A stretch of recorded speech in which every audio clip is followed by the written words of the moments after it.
All right, folks, well, welcome to Fractional Compliance, developing strategies to prevent fines and production delays without breaking the bank. I am Warren Harris. I am the Chief Compliance Officer at CanAspire, and the whole goal is to keep your shop open, right? This is the point. So welcome to the talk today. So first of all, who are we? So we are a national end-to-end cannabis firm. We do specialize in business licenses, so any of you in Ohio that are thinking of the social equity round that's coming up, we're here for you. We do write business plans with financial pro forma. We do GMP, so that's another compliance issue. We can discuss that further as I get into the talk. Employee handbooks, employee training. I am a trained college professor, PhD, ABD from Cal Berkeley, so at least you know I know how to train people. And then of course facility audits and compliance record keeping, right? So that's the nuts and bolts of your facility audit, how you're gonna stay afloat and ahead of the regulators. So let's go ahead and dive in. So first of all, what do you have to comply with, right? So I call this slide sort of the compliance ecosystem. So you can see in the center is the business, the licensee, the cannabis company. On the right, you have all of the state regulations, passing testing, metric or biotrack, seed to sale tracking, waste disposal, and even purchase limits. This matters to, say, micro businesses, right? So if you're a micro dispensary in New Jersey per se, you have a £1,000 per month limit in terms of cannabis you can touch. Age verification. This is a huge one in Ohio. You guys just converted to adult use, 21 and over. You're no longer checking medical cards. You're no longer just verifying whether people are in their purchase limit. You need a system for checking IDs, right? So this is probably going to be one of the bigger compliance issues heading forward. And then of course, on the left-hand side, you can see the federal regulations. So OSHA. They are the only facility, or the only acronym in this ecosystem that can go into any facility in the United States. I don't care what business or industry you're in. You could be a chiropractor. If somebody has a slip and fall in your office, if somebody's on a ladder and falls off, OSHA could come in. So this is something we're seeing become more and more important in the cannabis industry as you see people like dying from cannabis dust inhalation, or having fingers smashed in manufacturing pieces, or falling off of catwalks in double and three-tiered grow canopies, right? So being an old cultivator, I hate working at heights. We're all a bunch of weed smokers, so you know, it's something to think about. Train your people, make sure they know their OSHA stuff, right? ADA, this is a big one for dispensaries, right? Make sure that people can get in and out of the door in their wheelchairs with their mobility differences. And then of course, GMP and ISO. If you're doing some kind of food manufacturing, ISO 9001 is probably gonna come in. GMP, I think everyone should be thinking about this, even cultivators, because when the feds come in, not if, you're going to need to be GMP. And then on the very bottom, you do see the little yellow area of the ecosystem, and that is the municipal. And so you do see, even at a granular level, that some municipalities say, hey, you have to keep a security guard on premises at all times while you're open. Hey, we don't want you to do any of this type of hydrocarbon manufacturing in our municipality. You can do ethanol, you can do these other things, but no blasting in our backyard. So this is one of those things where you can sort of see that it's not one catch-all of compliance. It is this whole ecosystem of different acronyms and different municipalities, states, and federal that you have to pass through in order to stay above board. And really the answer is right at the bottom, it's employee training. Everyone that works in a cannabis facility, I don't care what your title is in compliance. So that's our job. So, introduction to facility compliance. What does this even mean? So compliance is a short term for creating a record of compliance. So quite often I see that operators will write their SOPs for their application. They will get licensed, get up and going. 2 years go down the road. They have not updated their SOPs once. They have not accounted for any of the processes that they've expanded to do. New pieces of equipment, new employees that have certain processes for doing things. And so they're at risk at that point. If you fire Ted, the extraction guy that had the good relationship with the regulator, who also knew how all the equipment was cleaned, who also knew how all of it was maintained, and where those maintenance records went, you're going to be really scrambling when the regulators come through to try and close that gap. So this is where you really need to start with your org chart. So establish clear roles and responsibilities within your organization. Then standardize everything, make sure it actually matches what you're doing, not just meets the state code, but actually fits to what your process is. And that's really big on consistency because, again, when you fire your director of cultivation or your chief extractor, suddenly you don't know the process anymore, and you don't have the person that was responsible for maintaining that. And I can tell you right now, having worked with a lot of master growers, they hate writing their SOPs because they are the magic person that came from the traditional black or gray market. And look, when we were in that market, we were the vertical integration. We ran everything. We were marketing, production, packaging, everything. And so they view themselves as this $1 million individual. They do not want to tell you how they are doing all of this at a grand overview level, because if they write it all down, well, they're out of their $100,000 plus a year salary plus equity, right?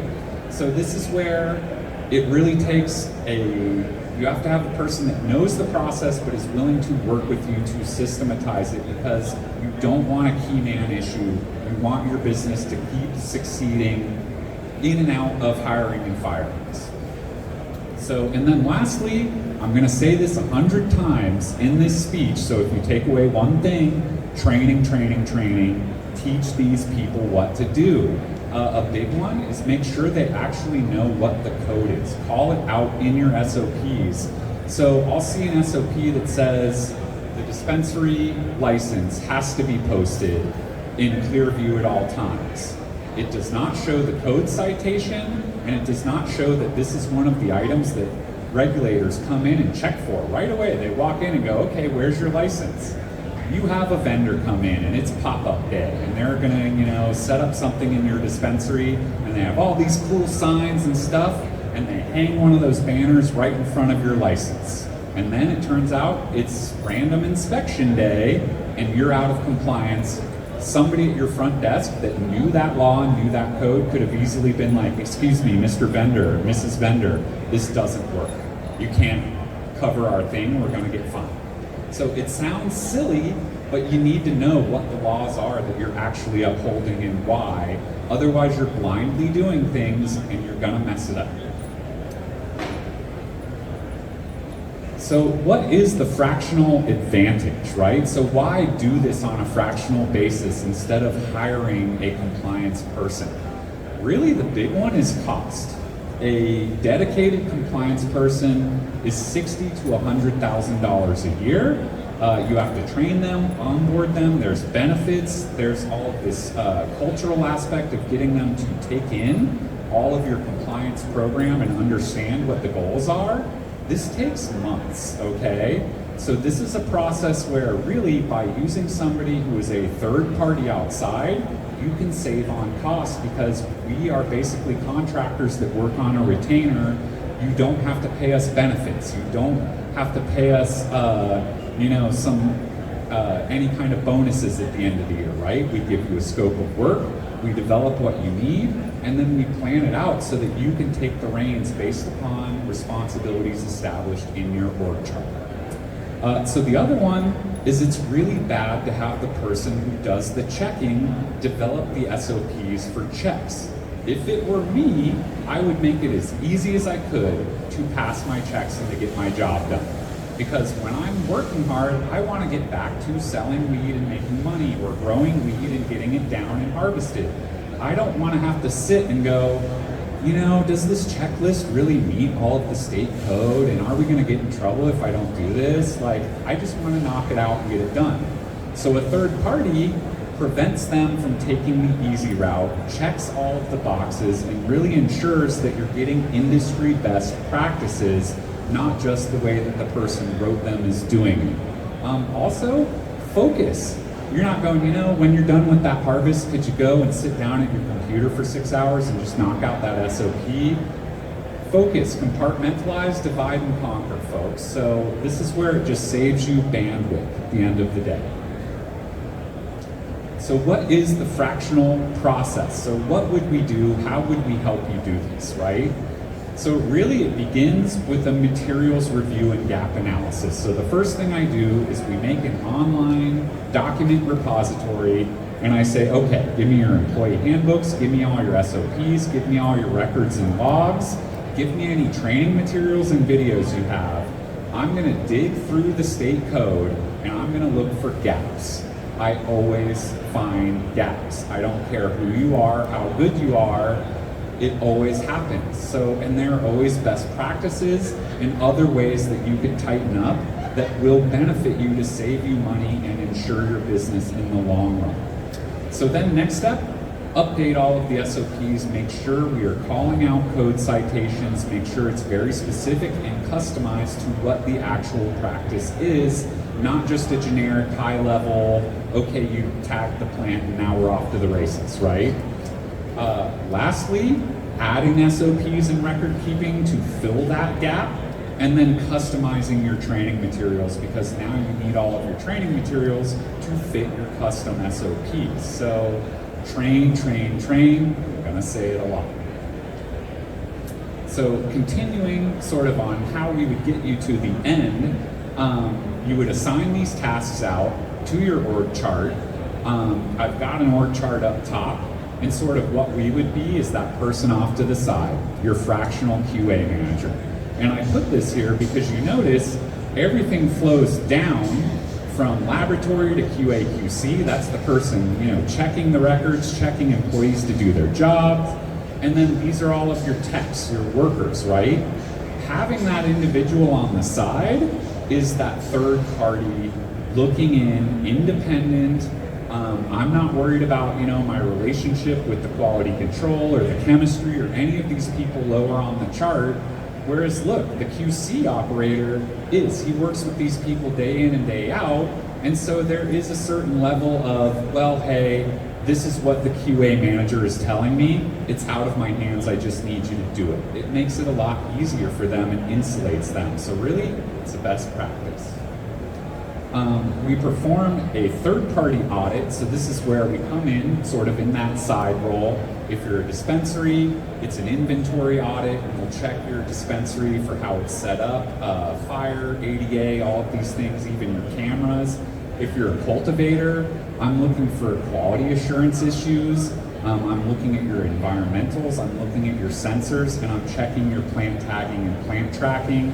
And if you're a manufacturer, I'm looking at your testing and remediation and seeing if you're reporting all of that. And I know I've got some CPAs in the audience that they can tell you how often some of these manufacturers love to hide remediation. They don't want to tell you how much ethanol went into the process. They don't want to tell you that it took 3 or 4 passes through the short path. They just want to say, look, it passed testing, here's the SKU. Well, how come your SKU is so expensive? Well, it turns out there were a lot of labor hours and a lot of ethanol and process that went into that you're not fully reporting. So, and then of course, on a regular basis, we set up what I like to call cadence calls, where we get in bi-weekly, monthly, whatever's comfortable for a busy operator, for us to come in, get peppered with compliance questions, say, we just had an issue last week where our count was off, what do we do? We just had an issue where this batch isn't passing testing, what do we do? So we keep on with you at a continuing basis to ensure that you have what you need. So who are the ideal clients really for this sort of model? And so what I'm seeing is really it's like small startups, people that are trying to run lean, they're trying to limit their payroll, and they're trying to get best practices out of the gate instead of just being like, hey, so-and-so, can you write my SOPs and just do it? Well, that might get you up and running. What's gonna happen when you get your first inspection and you realize that the regulator's not fully happy with something you've done? Another client would be established operators that are seeing any kind of staffing changes. So like, for instance, we had a company, and this was my example of Ted the Extractor, right? To where they lost their key person that had a great relationship with the state regulators. Once they lost that, they were like, oh geez, I don't know if our next inspection is gonna go so well. It really helps to have a third party come in, check all of Ted's materials, talk to the other employees about what it was that that employee was doing and get an understanding for the process, and then from there, try and start liaising with the actual regulators. So in New Jersey, I interact with the New Jersey regulators all the time. In New York, we interact with the OCM all the time, and we'll answer the emails and then coordinate with the client and say, hey, I need so-and-so to be at the farm in New York ready to meet when the OCM comes through. So this is something where we can actually help take that out of hand and start making that relationship something that's more transparent at the full corporate level. So multi-state operators. So look, you're in a whole bunch of different states. I showed you the compliance ecosystem at the beginning of the talk. Every state and even every municipality can be a different scenario. So you're in 4 or 5 states, you're manufacturing, you're cultivating, and you're doing a dispensary. There's a whole lot of annual reporting and a whole lot of different regs. Some of it can be cut and paste and put into other states, just update the code. Some of it is not that simple. Ohio, for instance, your guys' advertising stuff here, especially since hitting adult use, is crazy. So you would never be able to just go, okay, let's take our advertising SOP and put it in New Jersey. Like, it's way too specific.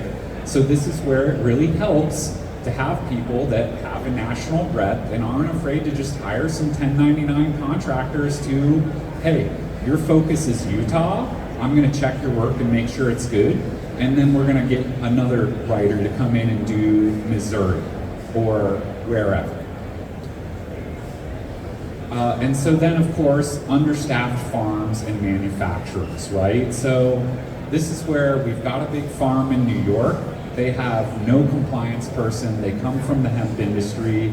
This is not their bread and butter, okay? They need all of these documents done. They need their annual reporting to New York done.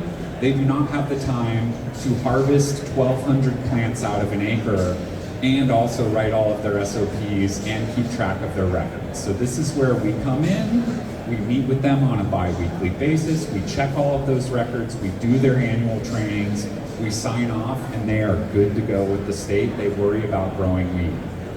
GMP. I said it earlier in the talk, the feds are coming in, folks. Whether it's next year, 5 years, 8 years, it's coming, okay? It's starting with the uncoupling of 280E. So they're already trying right now at the state level to uncouple 280E from the federal level, give you some relief at the state. And they're also trying to reschedule, which will change the whole investment scenario, right? When big money comes in, when big manufacturing comes in, GMPs come. People are dying due to inhaling of weed dust. People are getting fingers smashed. People are getting injured in extraction scenarios. People are falling off of catwalks. OSHA's coming, GMP's right around the corner, so be ready. And we can help with all of that. We've worked with Perry Johnson, we've worked with A2LA, we'll do a gap analysis, and then we'll hold your hand to get you across the finish line. So the cost of compliance failures, and this is very Ohio specific. So I just cited this. Ohio adult use cannabis retailers were fined $200,000 for violating marketing rules. So right up here, they said, when you guys become adult use, no ribbon cutting, no music, no food trucks, no nothing. And of course, what do you think happened? 6 different operators did all of this stuff and cost them $200,000. An advertising SOP that says all of these things, no weed leaves, no ribbon cuttings, no anything, could have saved all of these people a ton of money. So this is just where I see this is when you fail, it's the cost to your business is massive. It could potentially even lose you your license. So again, train your staff, folks. Identify who's going to do the job. Make it from the top down to where people are checking the checker, and then don't be afraid to have a third party come in and make sure that all those people in the org chart are following their job. So establish employee policies and procedures down to when is an employee late? What's your dress code? This is going to be different if you're in a dispensary versus a cultivator. In clean room cultivation, I had to wear a bunny suit and shower every time I had to go into the cultivation facility. It's Hawaii. Every single pest lived native right outside of the facility. What operations were not covered during the application? Big one, cash handling. You don't have to write it to get licensed. You absolutely need it once you are up and running. What are you going to do with your money? Record keeping. So all SOPs for licensing an operation will require forms and records to be kept. Waste disposal being the best example, and what employee performed that task at what time.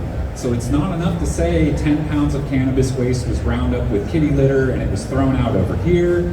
You need to say that it was done by employee X at time Y, and the reason for doing it was because it was all infected with mold, or we dropped a glass jar eighth and it was, it had glass all in it, whatever it may be. But the more of a record you create, the better it will protect you when they come through. And then of course, records of training again. So look, when an employee messes up, this is you being able to hold them accountable. We trained you, we warned you, we told you to do this. I've seen so many dispensaries that go, we're an at-will state, we can hire and fire as we want. They do that, the employee claims wrongful termination, and they wind up in a lawsuit whether or not the employee wins. So you want to make sure this is to protect your business. So train them, monitor them, give them certificates of completion, any way you can complete that. And of course, CanAspire, trained college professor, we will develop training materials for you all, put it in the cloud with a certificate of completion. So these are just some good examples of standard operator failures, and I'll go through them, kind of quickly. So for cultivators, the big one is plant counts, and I'm dealing with this in New York right now because BioTrack is such a nightmare. They didn't roll out the platform. It's just been really difficult. So we actually went with Flourish with that operator, which I'm agnostic. I want you to be compliant and I want it to be affordable. So I will work with whatever system you want to use, but he's already late plant tagging everything. So we're going back and re-tagging everything, praying that the OCM doesn't show up. That's a big one. If they show up tomorrow and there's not a tag on that plant, we're gonna get a fine. OSHA, that one, if you don't have breathing protection, people have to be fitted for these breathing apparatuses. Like, they actually have to go and see a doctor. And if you're spraying pesticides, this is a real risk. So you need to have these records showing that they were fitted for their rebreather and that they know how to use the PPE, because if somebody gets sick spraying pesticide, it's on you. And then of course, storage records, that's all retailer stuff, so we'll keep going. Take a quick stop for Q&A. We're in Ohio. Does anyone have any compliance related questions? You, sir.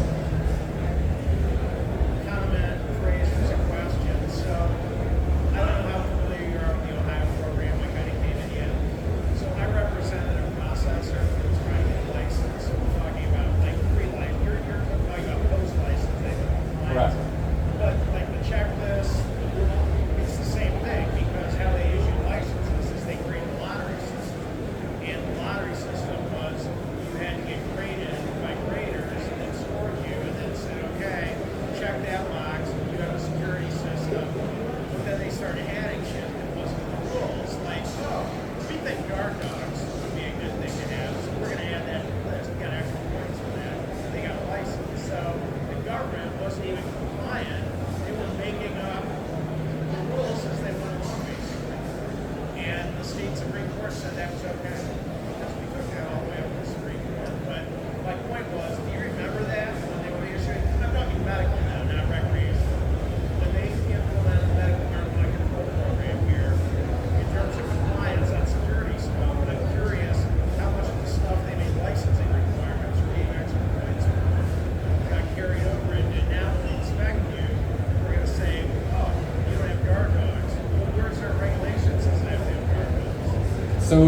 in the regs, but what I tell people is don't make any promises in your application that you can't keep when you get open.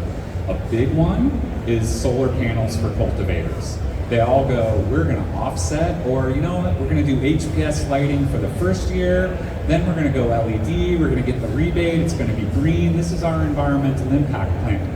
A year goes by, your lights are still burning well because HPS lights can live 2 years, thereabout, and you're looking at a cost of like $200,000 to save 30,000 in power or something like that.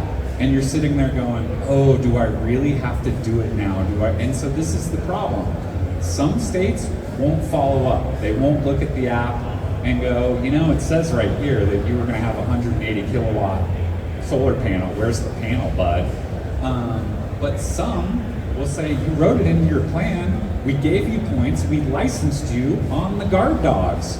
Where are the guard dogs? So this is where I always caution people, and I will tell them how to get points on the application because we write those. So do the solar panel, it'll get you more points on your environmental impact plan. If you can't afford a panel, don't do it. So, you know, you really just have to make sure that you're not making any promises you can't keep. To your point, you're basically pre-licensing, creating your own compliance nightmare by buffing your application, and that's what all these companies are doing is, oh, we're going to do this, we're going to do that, and all this other crap. It's like, none of this is required. None of it was contemplated by the legislature. The whole thing was, to me, a threshold. Once you got across the threshold, you check all the middle boxes. You should have been in a hat and had your name on them. That's not what the state did in Ohio. They picked winners and losers. And that's where, and I've seen the combined scored system, lottery system before, to where I don't know how you prevent it from being we know that somebody in the back room knew who these people were. I can tell you right now that they claim that they sanitized all these individual applications, and your point, everybody's application is different because everybody promises to run these businesses differently, and then they sanitized them, gave them state employees, made them graders, and it's like, how hard would it have been to compromise that process and say, just look for this feature in this application and do it to us? I mean, I know that happened, I just can't believe it. so in Alabama, we worked with a team, and the consensus was that we didn't give the right senator a suitcase full of money. Florida, Alabama, no way.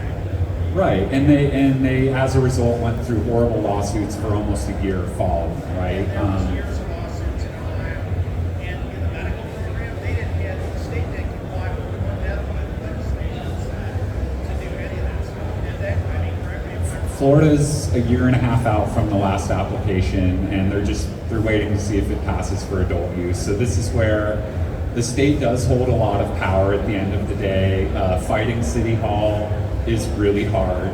And what I would say is it's a dance between winning the license and what it's worth to you versus what it's worth to actually try and do some of these really unscrupulous things, right? So I've seen some shady stuff in my experience. Hawaii, the senators just forgot to do the vote on adult use. Oh, shucks. Well, I used to work for Big Island Grown, and I can tell you that I'm pretty sure I know some people there that would have paid a senator very well.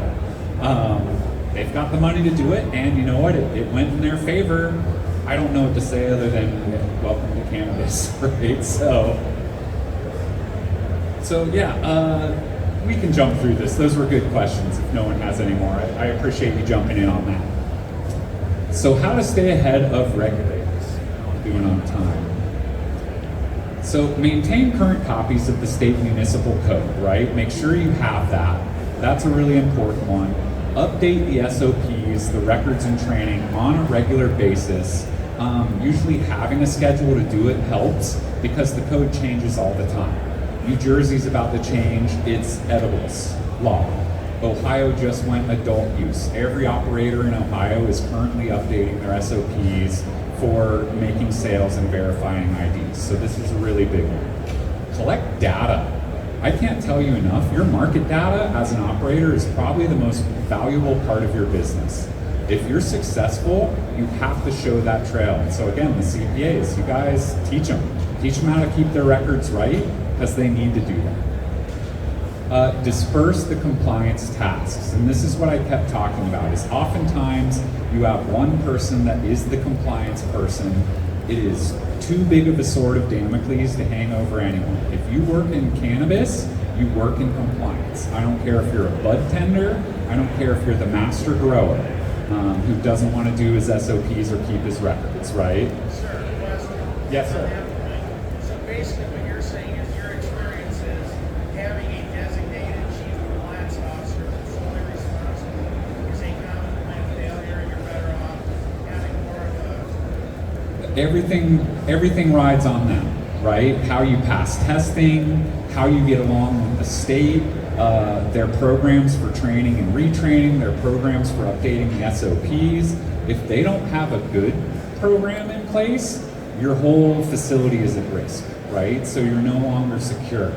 And so that's just where you disperse that responsibility. This person should really be checking people's jobs, checking people's logs and going, hey, you know, I have a sanitation log that says the bathroom was cleaned at 3 p.m. yesterday in the dispensary. They came to close down yesterday, and turns out Billy did a terrible job cleaning the bathroom. Billy, sign off on this. You're getting a corrective action thing. We're going to retrain you on how to, clean the bathrooms. And if this doesn't get fixed up, Billy's out of here. So it ensures your business. It's something that's really important. So maintain your records in physical form and in the cloud. So I've seen a lot of big binders. This is our compliance binder. A fire, a flood, a spilled cup of coffee, and you're sitting there going, oh no, do we have it all in the computer? Who had it on their laptop last? How do we get it? So it's best to have a cloud copy and a physical copy, and whenever you update the cloud, you're printing out a new physical. So common record keeping and production delays, lab testing and product remediation. I can't tell you how many times. We just had it in New York. We threw in a bunch of our flour for a batch of distillate, organic farm with no pesticide. It came back hot for pesticide. And so they mixed us in with other people's batches. Now all of that can't really be used for vape carts, so remediation is one of the huge delays. It can't be rolled out to the market. It's an issue. Know who you're getting into bed with. Recall.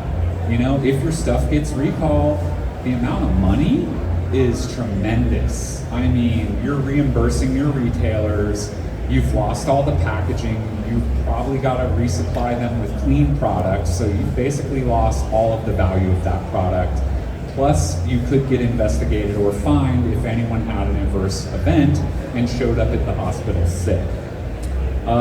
Diversion, theft, or breaking. This one's huge. It hamstrings a lot of cultivators, especially outdoor cultivators, because it can take you a while to even tighten up your security system. So by the time you've realized that theft has happened, you're scrambling to try and close the hole in the fence, get new cameras up in the place, and get some kind of staff to watch the field at night for the next few evenings. It can really be a problem. So preventing fines and regulatory infractions. So maintain your record keeping system daily and ensure that it is syncing with your seed to sale software. That's metric in Ohio. Check your plant tags, batch and lot numbers. Make sure that they're easily located, so you're not sitting there going, where are all the tags, guys? Ensure that areas where cannabis is being handled are free of food and contamination. I can't tell you how many trim rooms I've walked into with Starbucks cups in it. And so I think it was Maryland. This was a huge one, to where regulators would walk in and immediately fine $500 for each food item, and literally every trimmer, 8 trimmers, has a Starbucks cup. And we always drink coffee. We didn't know. Well, it's in the code. You should have had an SOP, and on day one they should have been taught no Starbucks in the trim room. To be honest, if you were to spill that into a pound of weed, you just cost your company $3,000. Like, you wouldn't want that. So, and then finally, training logs. Train, record when you did it. So in Detroit, this was an example of they were caught smuggling in cannabis from out of state.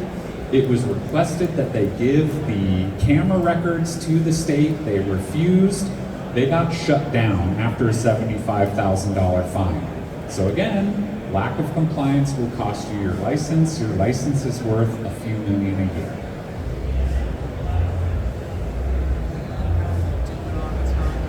We go to 3. Cool.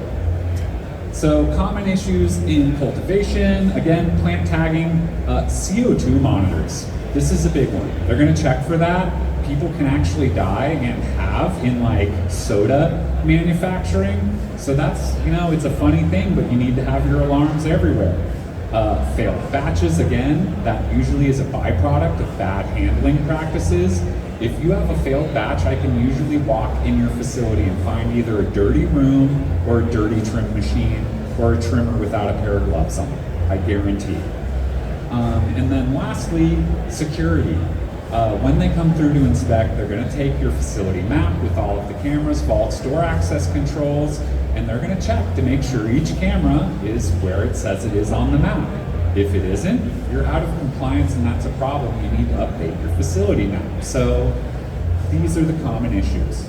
In manufacturing, again, the personal protective equipment, gloves, hairnets, making sure stuff isn't contaminating your manufactured goods, facility sanitation, any kind of alarms and sensors, particularly in hydrocarbon extraction, right? So your C1D1 space, panic at the disco button that shuts down all the power, spark-proof plugs, all of those things.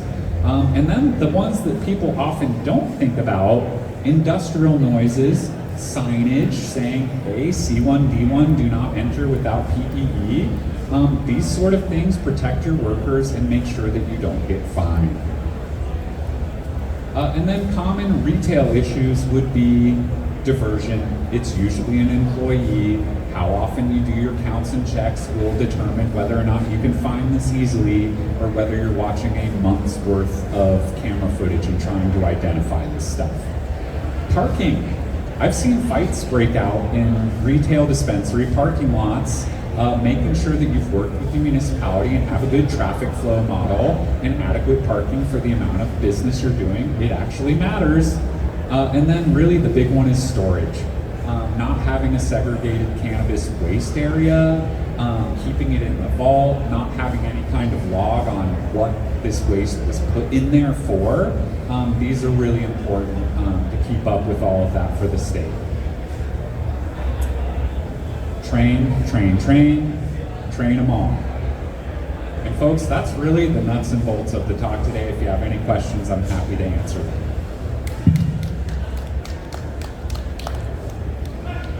Any final questions? I'm out of Jacksonville, Florida, but we're a national firm, so really I'm busiest in like New York, New Jersey. We did just do a licensing round in Kentucky, Minnesota, and of course my main man Patrick over there is local to Ohio, so we do have Ohio people.